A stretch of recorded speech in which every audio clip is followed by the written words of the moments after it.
उस शिविर में पांडव के पुत्र 5 पुत्र सोए हुए थे। अश्वत्थामा रात के समय में आकर के तलवार से 5 पांडवों के पुत्रों को धड़ से अलग कर दिया और उनका सर लेकर के जाकर के दुर्योधन से कहने लगा। दुर्योधन को तो श्राप लगा था, जिस समय में एक साथ सुख और दुख, खुश हो जाएगा और दुखी हो जाएगा, तभी उसकी मृत्यु होनी थी।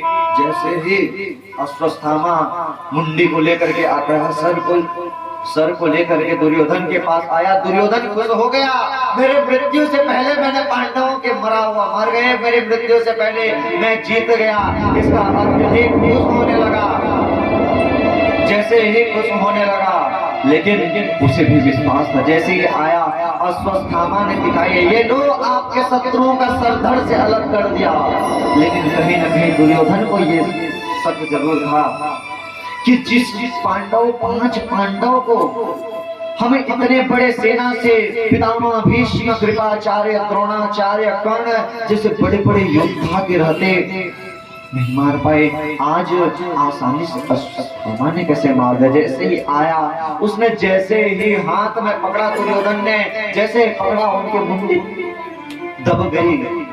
दुर्योधन कहने लगा कि ये पांडवों का सर नहीं हो सकता, ये उन 5 भाइयों का सर नहीं होता। इतना सरल, इतना कोमल उन 5 पांडवों, इनके शरीर में मैंने न जाने कितने अस्त्रों का प्रयोग किया है। अगर इतना कोमल होता तो उसी समय नष्ट हो गया रहता। ये नहीं हो सकता। जैसे देखा, वो पांडव के पुत्र थे, अत्यधिक उससे दुखी हुआ, एक साथ खुश हुआ था, तुरंत दुखी हुआ। सुख दुख दोनों एक साथ होने से उस समय दुर्योधन की मृत्यु हो गई। दुर्योधन की मृत्यु हो गई। समय जब प्रातः काल समय में जब पांडव अपने शिविर में आकर के देखते हैं, अपने शिविर में आए तो उन्होंने देखे कि 5 पांडव के पुत्रों का सर धड़ से अलग हुआ, धड़ पड़ा हुआ है। माता द्रौपदी रोने लग गई। एक माँ की ममता, मां रोने लगी। एक उस समय का हाल एक बार चिंतन कीजिए। एक माँ अपने 5 पुत्रों का मरा हुआ सर धड़ से अलग, केवल उनका सर भी नहीं है, केवल उनका धड़ एक शरीर जगह में पड़ा हुआ है, खून से लथपथ। क्या उसका दर्द होगा, कल्पना करें तो रूह कांप जाती है। इस अवस्था में अर्जुन बोला कि आज मेरे इन 5 पुत्रों के मृत्यु का जो कारण है उसे नहीं छोड़ूंगा, मैं उसे मार डालूंगा। गया, इसमें देखा गया किसका तलवार था, अश्वत्थामा का तलवार था। गया, अश्वत्थामा को खींच के ले आए। अश्वत्थामा को खींच के ला करके द्रौपदी के सामने खड़े कर दिए। हे द्रौपदी, देखो ये आपके 5 पांडव, आपके 5 पुत्रों की ये हत्या का कारण है। इसने ही आपके 5 पुत्रों को के घाट में उतार के रखे हैं। आज बताओ इनको क्या दंड दूं? तुम जो कहोगे मैं आज वो दंड दूंगा। इसे कौन सा, किस प्रकार से मृत्यु दंड दूं, कहिए।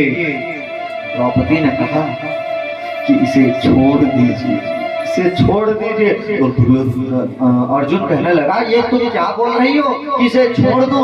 ये एक नहीं, मेरे 5 पुत्रों का हत्यारा है, इसे कैसे छोड़ दो? द्रौपदी कहने लगी कि छोड़ दीजिए, इसे मार के लाभ क्या होगा? क्या आप इसे मार देंगे तो क्या मेरे 5 पुत्र जीवित आ जाएंगे? अगर मेरे 5 पुत्र वापस आ जाते तो इसे मार देने में लाभ था, लेकिन इसे मार के क्या फायदा? आज मैं जिस प्रकार अपने पुत्र के वियोग में रो रही हूँ, मैं नहीं चाहती कि ये और भी कोई माँ इस संसार में इस दुख को व्यतीत हो।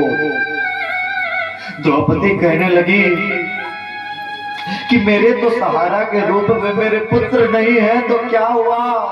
मेरे पुत्र नहीं है, ठीक है, लेकिन मेरे सहारा के लिए अभी आप लोग हैं, मेरी रक्षा कर सकते हैं।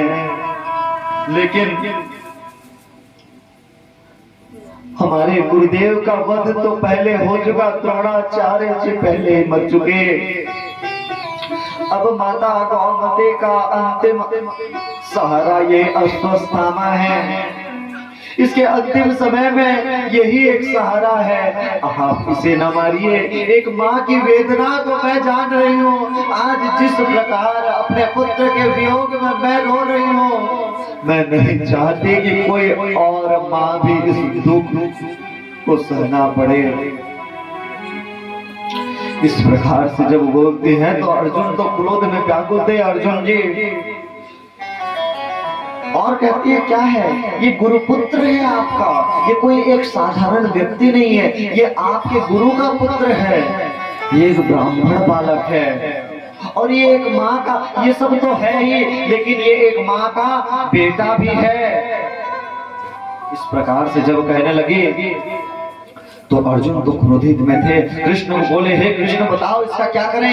हे कृष्ण तुम बताओ, ये मेरे 5 पुत्रों को मार रखा है, इसको मैं कैसा दंड दूं, कैसे मारूं, इसके किस प्रकार से इसकी हत्या करूं। मेरे सामने इसको रखना नहीं चाहता, इसे क्या करना चाहिए। इस प्रकार से द्रौपदी का कथन है, मुझे क्या निर्णय लेना चाहिए, मैं निर्णय लेने में असक्षम हूँ, मैं किस प्रकार निर्णय लूं। कृष्ण जी भी बड़े कहने लगे, ब्रह्म बंधुर्न हंतव्यम आददाय नवधरम, ब्रह्म बंधुर्न हंतव्यम।